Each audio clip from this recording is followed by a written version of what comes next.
जय हिंद दोस्तों, स्वागत है आप सभी का श्री ऑनलाइन एजुकेशन चैनल में। यह चैनल फिजिक्स सब्जेक्ट के क्लास 10th, 12th और बीएससी स्टूडेंट के लिए बनाया गया है। इस चैनल पर मैं आपको इस समय बीएससी क्लास का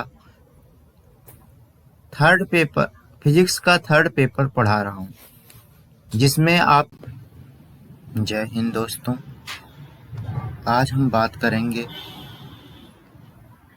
किरचॉफ्स लॉ की।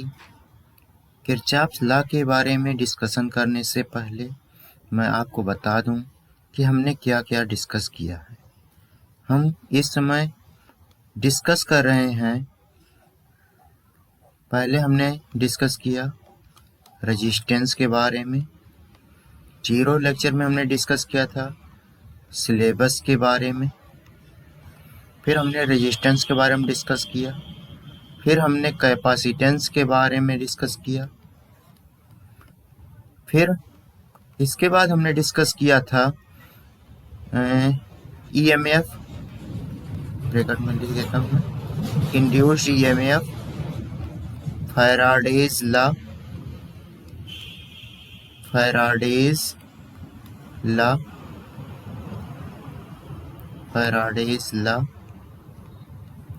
और इसके बाद हमने डिस्कस किया था सेल्फ इंडक्शन के बारे में। आज हम डिस्कस कर रहे हैं किरचॉफ्स लॉ की, क्योंकि किरचॉफ्स लॉ बार बार जो है हमें जंक्शन के लिए देखना पड़ता है। तो आगे हम बात करते हैं किरचॉफ्स लॉ क्या होता है।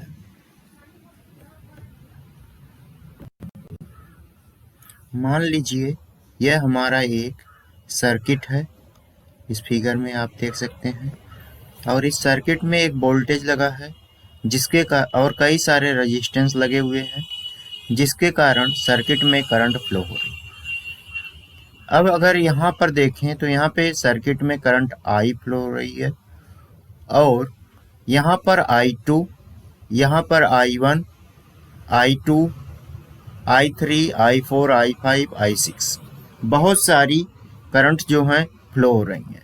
और ये रेजिस्टेंस किसी एक पॉइंट जंक्शन, जिसको हम कह रहे हैं यहाँ पे जंक्शन, जिसको हमने O से डिनोट किया है, उस पर मिल रहे हैं।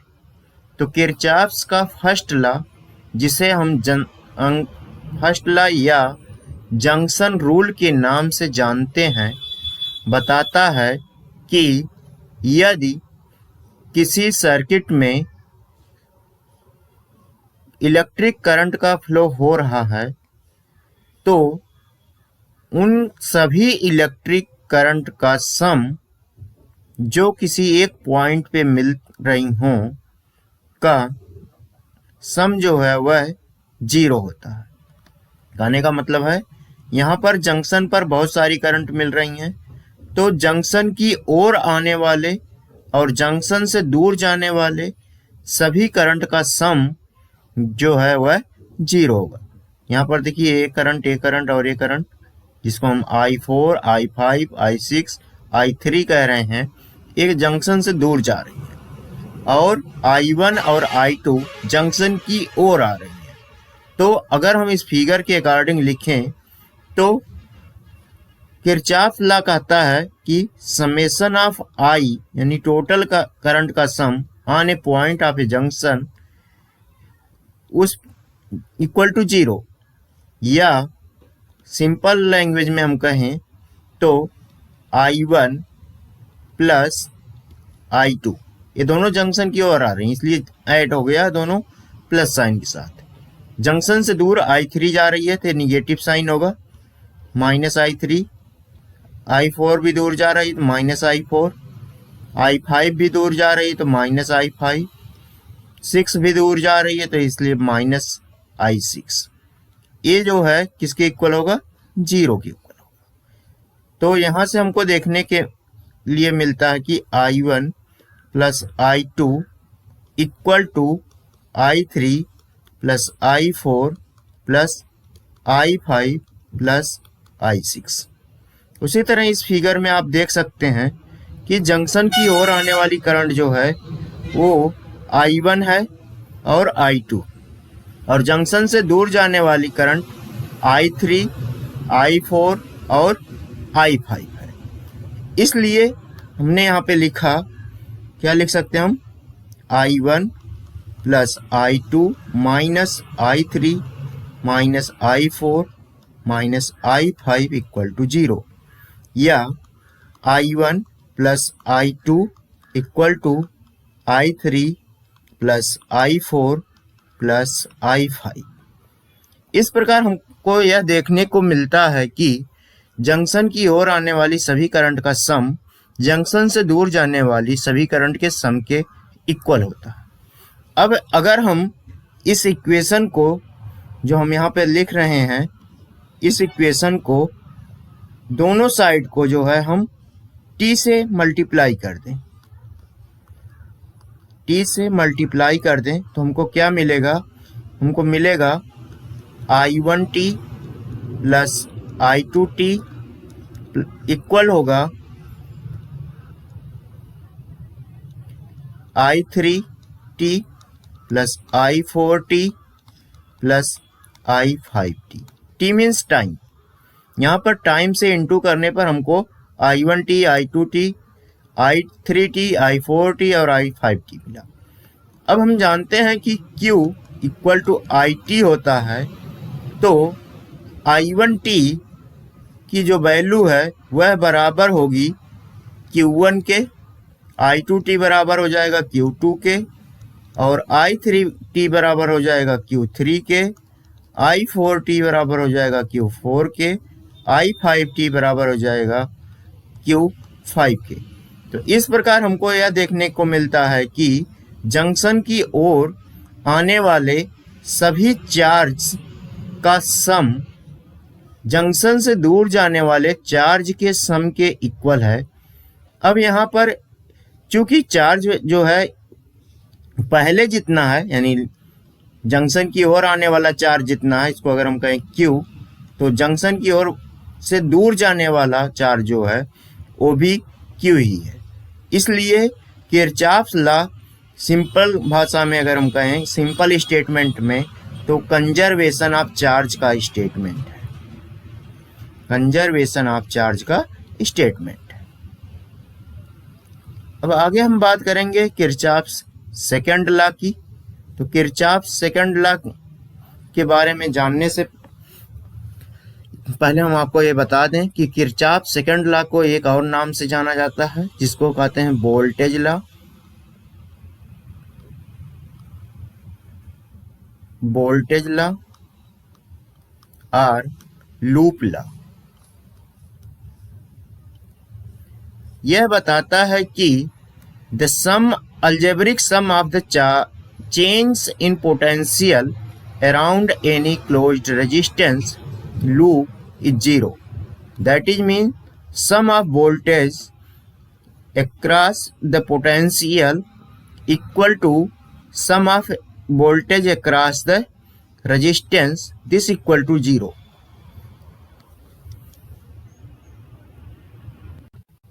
तो यहाँ पर इस फिगर में अगर हम देखें तो यहाँ पर फिगर में हमारे पास तीन रजिस्टेंस हैं, पहला R1, दूसरा R2, तीसरा R3, और दो वोल्टेज लगे हुए हैं, बैटरी लगी हुई दो ठे, जिसका EMF है E1, या पोटेंशियल डिफरेंस कहें तो वह है E1 और E2, और इस वायर में करंट जो है I फ्लो हो रही।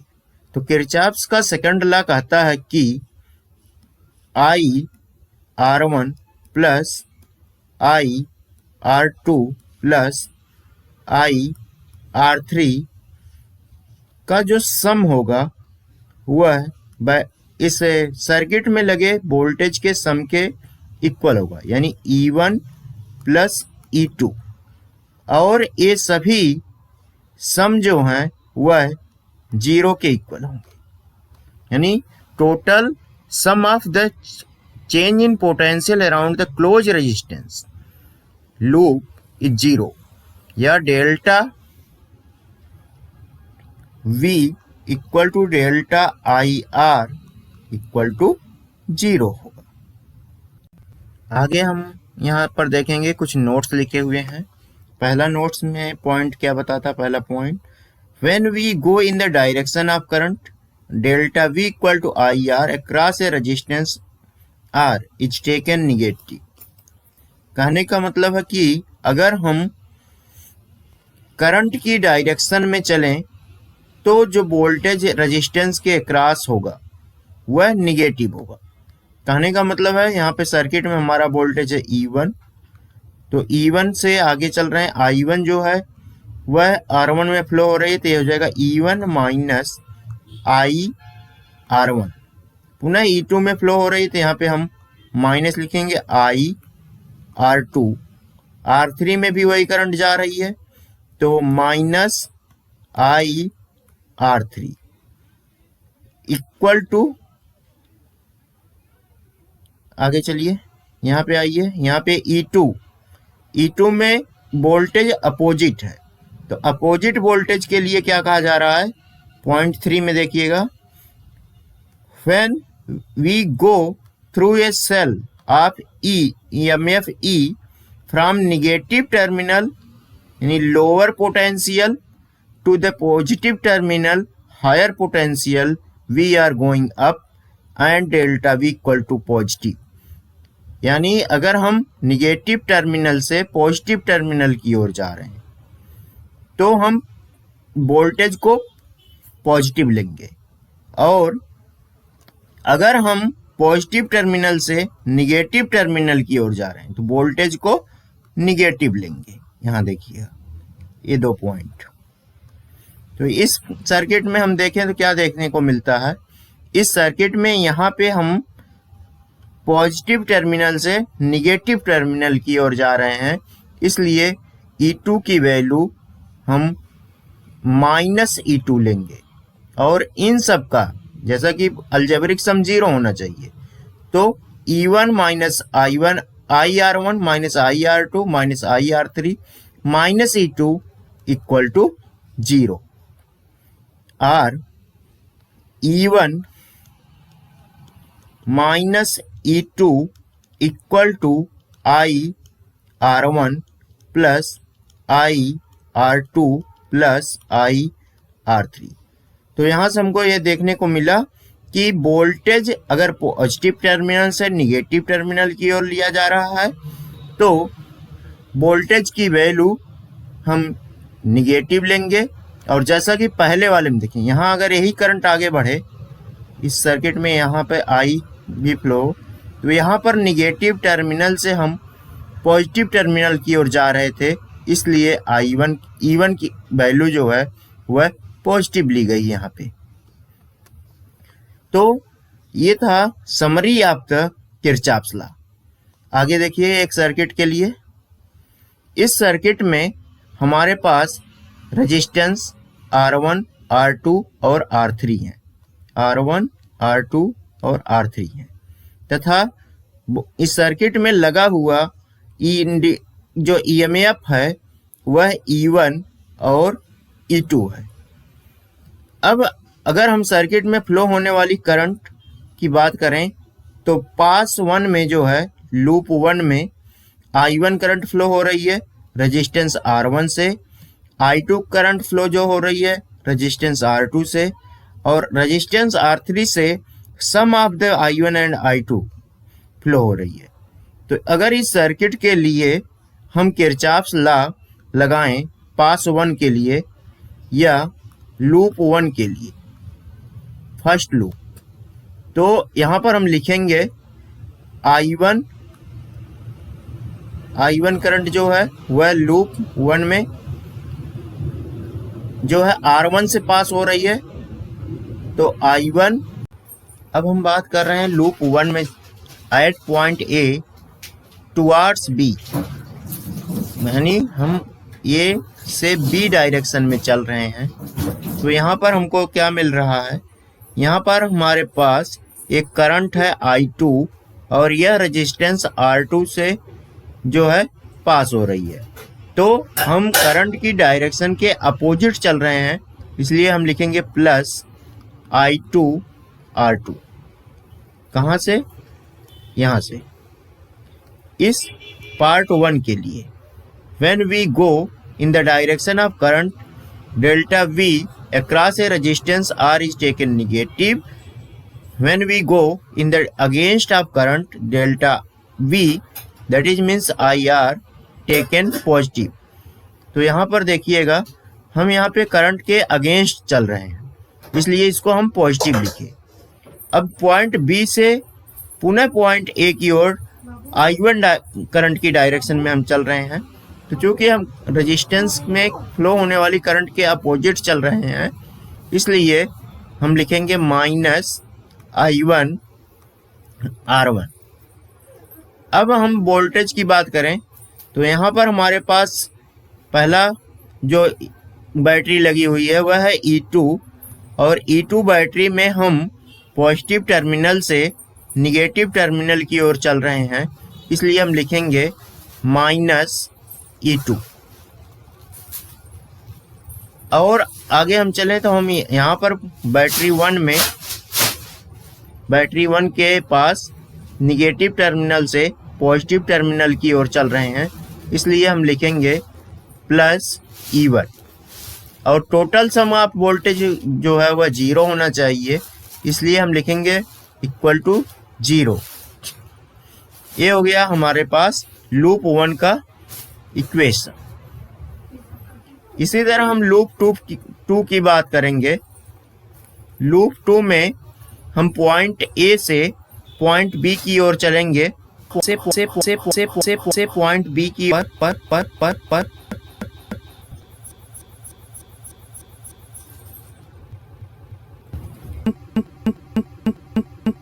करंट के फ्लो हो रही है। यहाँ पर रेजिस्टेंस R2 में जो I2 करंट फ्लो हो रही है उसके अपोजिट चल रहे हैं, इसलिए हम लिखेंगे माइनस I2 R2। सॉरी, यहाँ पर हम किधर चल रहे हैं? हम चल रहे हैं करंट की डायरेक्शन में, और करंट की डायरेक्शन में चलने के कारण हम यहाँ पे माइनस I2 R2 लिखेंगे। ये नोट 1 में आप देख सकते हैं पीछे। अब ये आगे चलें पॉइंट बी से पॉइंट ए की ओर पुनः रेजिस्टेंस R3 में। रेजिस्टेंस R3 की हम बात कर रहे हैं। यहाँ पर हमारे पास जो करंट फ्लो हो रही है वह है I1 प्लस I2, और हम करंट की डायरेक्शन के अपोजिट चल रहे हैं तो हम प्लस सिंबल लेंगे यहाँ पे।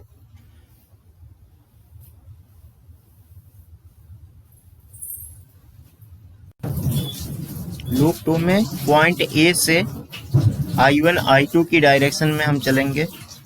I1 I2 की डायरेक्शन में चलें तो हमको क्या मिलेगा? I1 प्लस I2,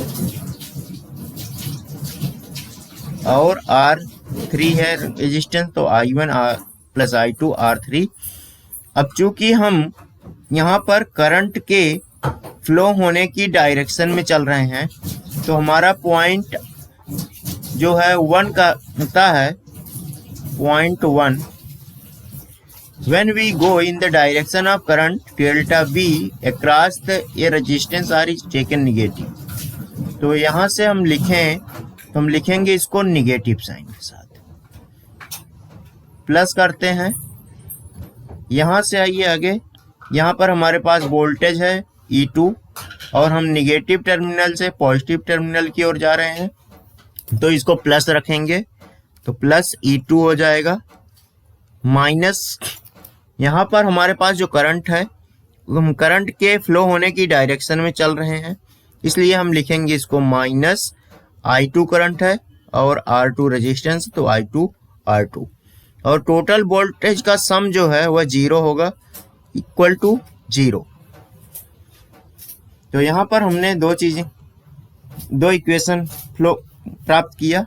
पहला है I1 minus I1 R1 plus E1 minus E2 plus I2 R2 equal to 0।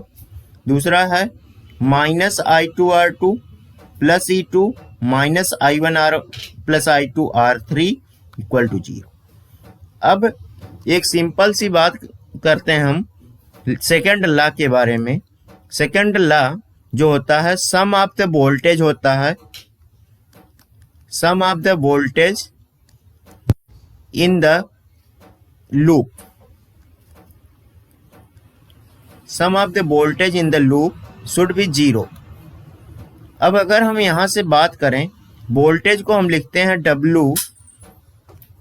W by Q, voltage V जो होता है W बाई Q होता है, तो यहां से हो जाएगा W1 by Q plus W2 by Q plus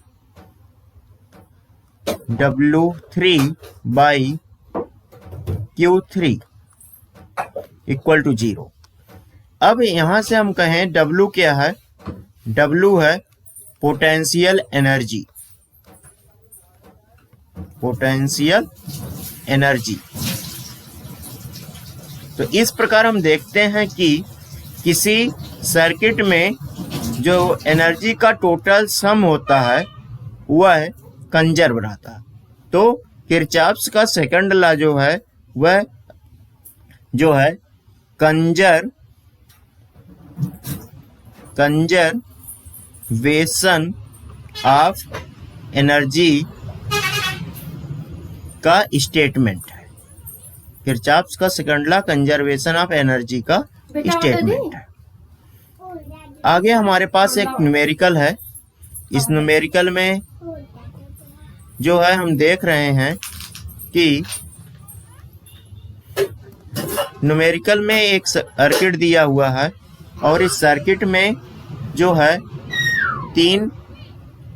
एक बैटरी लगी हुई है और 6 रेजिस्टेंस लगे हुए हैं, जिसको resistance R1, R2, R3, R4, R5 और R6 नाम दिया गया है।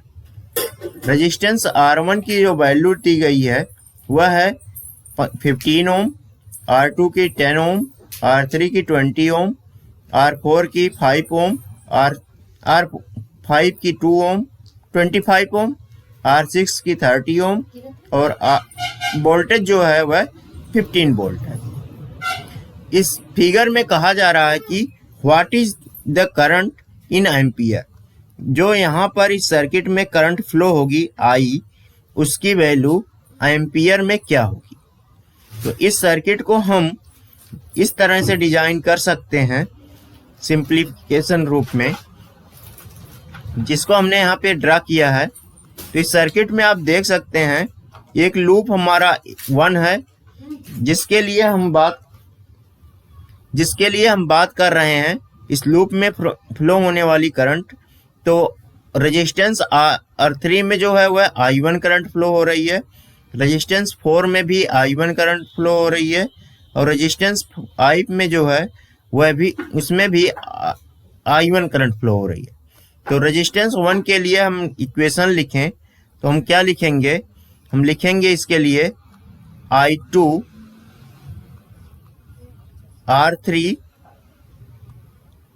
Plus I2 R4 plus I2 R5, और इसमें हमारे पास कोई भी सोर्स नहीं है, यानी कोई बैटरी नहीं है, इसलिए टोटल ईएमएफ जो होगा वह 0 होगा।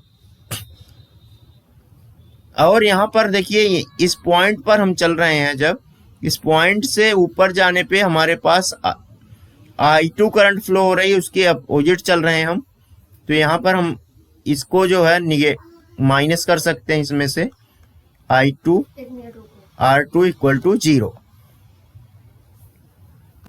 तो इस प्रकार हम देखते हैं कि हमारे पास जो इक्वेशन मिलता है वह मिलता है I2 R3 plus I2 R4 plus I2 R5 minus I1 R2 equal to 0। यहाँ पे R3 I2 जो सब में कॉमन है तो हमने कॉमन कर दिया, R3 plus R4 plus R5 हो गया और I1 R2 को हम दूसरी लेफ्ट साइड ले गए, तो ये हो गया I1 R2। R3 की वैल्यू 20 ओम दी गई है, R4 की वैल्यू 5 ओम दी गई है और R5 की वैल्यू 25 ओम दी गई है। तो इसमें हमने रख दिया और R2 की वैल्यू 10 ओम है, तो हमको इक्वेशन मिल जो उसको देखें तो हमको मिल रहा है I2 इक्वल टू 10/50 I1। जो हमारे इस लेफ्ट साइड में टोटल सम हुआ था वह 25 प्लस 25 इक्वल टू 50 हुआ था और राइट साइड में 10 था, तो हमारा I2 हो गया 10/50 I1। और यहाँ से 10/50 को हमने लिखा 0.2 I1। तो इक्वेशन मिला हमको 0.2 I1 minus I2 equal to 0। ये पहला इक्वेशन मिला। पाथ सेकंड की बात करें, जिसको हमने फिगर सेकंड में डिजाइन किया है, इसमें हम अगेन पाथ सेकंड में हम देखें तो I1 R1 के अक्रॉस वोल्टेज है, I1 R2 यहाँ से देखिएगा इसमें रेजिस्टेंस में I1 करंट फ्लो हो रही है, तो I1 और R2 रेजिस्टेंस है, तो I1 R2 प्लस पुनः टोटल करंट I हो जा रही है, तो I R6 इक्वल टू 15। तो यहाँ से हम वैल्यू रखें I की, तो I और R1 की वैल्यू है 15 ओम दिया गया है और R2 की वैल्यू है 30 ओम दिया गया है, R6 की वैल्यू है 10 ओम, ये भी दिया गया है और वोल्टेज जो था वह 15 वोल्ट दिया गया है, ये हो गया 15। तो ये टोटल हुआ 45 I plus 10 I1 equal to 15, या इसको हम लिखें 9 I plus 2 I1 equal to 3। इसको कहाँ से लिखा, 5 से इक्वेशन को डिवाइड कर दिया तो इक्वेशन मिला। तो यहाँ से हम लिख सकते हैं I equal to 3 minus 2 I1 upon 9। ये इक्वेशन 2 है। इस इक्वेशन को आगे हम सॉल्व करें तो हम लिख सकते हैं I की वैल्यू, चूंकि I जो है sum of I1 plus I2 है, इसलिए हमने लिखा I equal to I1 plus I2। और यहाँ से सेकंड इक्वेशन से हमको मिल रहा था I की वैल्यू 3 माइनस 2I1 बाई 9। इसको सॉल्व करें तो हमको मिलता है 9I1 plus 9I2 equal to 3 minus 2I1। इस 9 को लेफ्ट साइड में मल्टीप्लाई कर दिया, तो 11I1, यहाँ से इसको यहाँ पे ले गए 11I1 plus 9I2 equal to 3। और पहले वाले इक्वेशन से हमको मिला था 1.8I1 minus 9I2 equal to 0, या वो था 0.2I1 minus I2 equal to 0। इसमें हमने दोनों साइड में 9 से इंटू किया तो इक्वेशन मिला। अब दोनों को सम अप करें तो हमको मिलता है 12I1 इक्वल टू 3। तो I1 की वैल्यू मिलती है 0.234 एम्पियर और I2 की वैल्यू इक्वेशन 1 में पुट करने से मिलती है हमको 0.047 एम्पियर। तो I जो है sum of I1 plus I2 है, यह हो जाएगा sum of I1 plus I2 this equal to 0.280 ampere. तो इस प्रकार आपने किरचॉफ्स लॉ के बारे में स्टडी किया। आपने वीडियो देखा हमारी, इसके लिए आपको धन्यवाद। Thanks for watching. Please like, share, subscribe and comment on the channel. Thank you very much.